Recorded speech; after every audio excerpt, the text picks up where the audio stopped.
सुनने में आ रहा है कि दाऊद इब्राहिम, जी हाँ, दाऊद इब्राहिम को सुना है कि किसी ने जहर दिया है और उसके बाद उसकी तबीयत खराब हो गई है, उसकी हालत काफी खराब है, उसको कराची के किसी हॉस्पिटल में रखा गया है और ये एक दिन मर जाएगा कुत्ते की मौत, जग में सब कहेंगे मर लाला।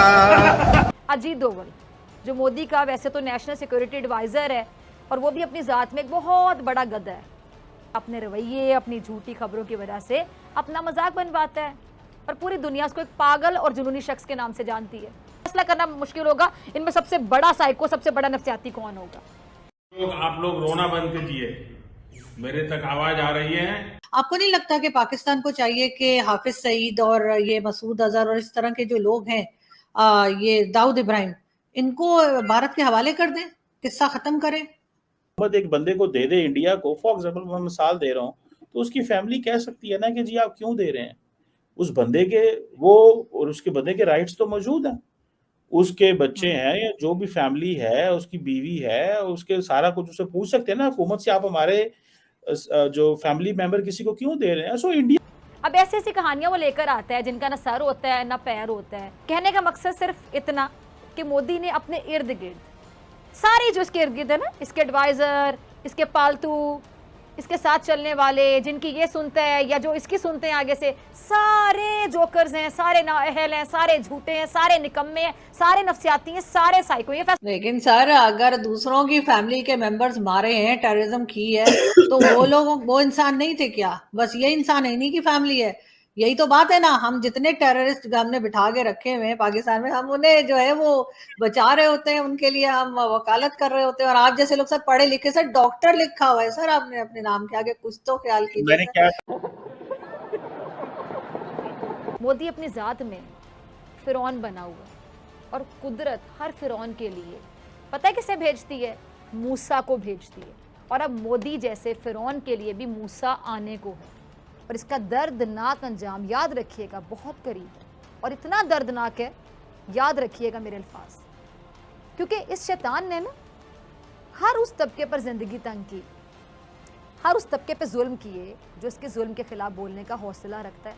और दोस्तों, आप सभी जानते हो दाऊद इब्राहिम के करम भारत में कई सारे मासूम इंसानों की जान गई है, काफी सारे आतंकवादी हमले हैं। तो दोस्तों, खबर अभी ये आई है कि दाऊद का जो कराची में एक घर है, वहां पर उसे घर में जहर किसी ने दे दिया है, जिस वजह से उन्हें हॉस्पिटल में दाखिल होना पड़ा और वहां पर उनकी जान चली गई। तो दाऊद की मौत की न्यूज पहले काफी बार आई है, लेकिन कोई भी सच साबित नहीं हो पाया आज तक। जैसे कि हम कह सकते हैं पाकिस्तान में जैसे एक से एक जैसे कि हमारे दुश्मनों को निपटाया जा रहा है, तो देखते हुए हम दाऊद इब्राहिम की मौत को अब की बार हम झूठ भी नहीं कह सकते। इसलिए ये मौत की खबर सच हो सकती है, लेकिन हम किसी भी तरीके से इसको कंफर्म तो नहीं कह सकते, क्योंकि पाकिस्तान तो कभी ये मानेगा नहीं, क्योंकि पाकिस्तान के हिसाब से तो दाऊद पाकिस्तान में कोई है ही नहीं। और अगर ये खबर आखिर सच है तो ये पाकिस्तान के लिए बहुत बड़ा झटका है क्योंकि पाकिस्तान में जो भारत के और भी काफी सारे दुश्मन हैं, वो भी अब अपने दिन गिन रहे होंगे। अब जो भी पाकिस्तान में दाऊद की मौत को लेकर खबर चल रही है, वो आगे आप वीडियो में एंजॉय कीजिए। मैं मिलता हूँ वीडियो के एंड पर। तो दोस्तों, आप सभी से रिक्वेस्ट है, दाऊद की मौत की खबर के इस नाम पर एक वीडियो को लाइक करना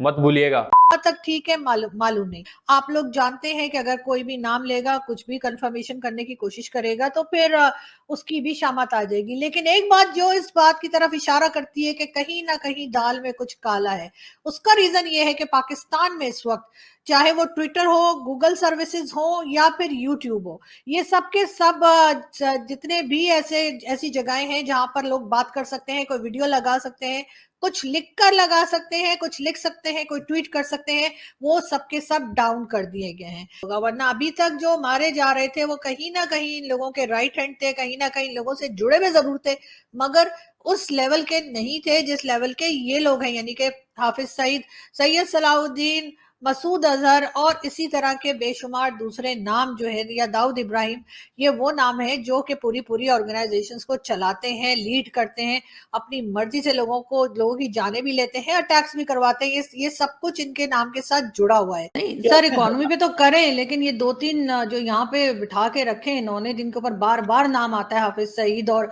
दाऊद इब्राहिम वगैरह, ये दे क्यों नहीं देते हैं? भारत को दे दें, अरेस्ट करें और दे दें। यहाँ पे क्या रखा हुआ है? क्या करना है इनका? अचार डालना है? पहली बात तो ये है कि अगर कोई पाकिस्तानी सिटीजन है, तो आप वो किसी दूसरे सिटीजन मुल्क अगर गए जी के इसको हमारे हवाले कर दें, आप थोड़े ही ऐसे करते हैं। अगर आपने उसको सजा देनी है तो आप उसे खुद सजा दें, उस पे केस करें। फॉर एग्जांपल हाफिज सईद है मिसाल के तौर पे, उसके ऊपर जैसे तैसे FATF कर लें, यूएन सिक्योरिटी काउंसिल के रेजोल्यूशन थे, हमने उसको सजा दी हुई है। वो मेरा ख्याल है कहीं बिहाइंड द बार है, जेलों में कहीं बैठा होगा या किसी हाउस अरेस्ट होगा, कैद होगा। That's it. अब ये थोड़ी है कि इंडिया जो मुंह से निकालेगा तो इंडिया की बात मान लेंगे। इंडिया जैसे पाकिस्तान की सारी मानता है, इंडिया भी तो अपनी कर रहा है। आप देखें बलूचिस्तान में, अफगानिस्तान में इंडिया क्या नहीं करता पाकिस्तान के साथ। ये ममालिक ऐसे ही करते हैं। और दूसरा ये थोड़ी होता है कि जी आप को इंडिया कहे जी ये फलां बंदा है जी हमें दे दें, तो वो कहे जी ठीक है जनाब कानून उसी पहुंचा देने बंदा है। ऐसे थोड़ी होता है। ऐसे अगर पाकिस्तान कहे जी कि हमें फलां एक्टिविटी में बंदा मुलव्वस है वो दे दें, तो वो कहे जी ठीक है आपको दे दें, ऐसे थोड़ी देते हैं। अपने हालात बेहतर करें, अपनी इकोनॉमी ठीक करें, पॉलिटिकल स्टेबिलिटी जब होगी, इकोनॉमी का ग्राफ ग्रो होगा, भारत क्या पूरी दुनिया आएगी। देखें आपकी जब हालात बेहतर होते हैं तो नजदीक के रिश्तेदार भी आते हैं और दूर के रिश्तेदार भी आ जाते हैं। सारे रिश्तेदार आना शुरू हो जाते हैं आपके घरों में। सो ये जो हालात ठीक करें, ये नजदीक वाले हमसाए वाले भी आ जाएंगे, दूर के भी आ जाएंगे, समंदर वाले भी आ जाएंगे, आसमान वाले भी और जमीन वाले भी। सो हमारी लीडरशिप को थोड़ा सा इस एंगल से सोचने की जरूरत है। तो इंडिया जो भी इल्ज़ाम लगा दे हमने मानना थोड़ी है। आप कहेंगी जी आप किसी भी मेरे ऊपर इल्ज़ाम लगा दे, इंडिया लगा दे जी ये मुसलमान है जी इसको पकड़ लो दकड़ लो, तो ये नहीं होना चाहिए। बेसिकली इंडिया जो है ना वो पाकिस्तान के ऊपर उनसे ज़रा खाड़बाजी रहता है कि हमारे पास माशाल्लाह सब कुछ है। हमारे पास पाकिस्तान के पास ही सब कुछ है। डैम वो बेसिकली एटम बम जो हमारे पास है वो इंडिया के पास नहीं है।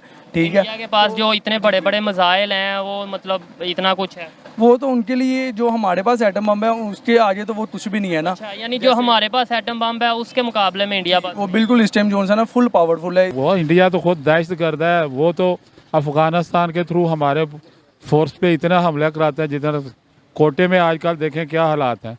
क्यों वो हमारे पे हमले करवाता है? यानी हर कोई ये कह देता है कि इंडिया हमला करवा रहा है, कोई रीज़न नहीं बताता। मतलब क्यों इंडिया हमला करवाएगा, कोई एक रीज़न बताएं। इंडिया हमारा दुश्मन है, दुश्मन का किसी को बता। दुश्मन क्यों है?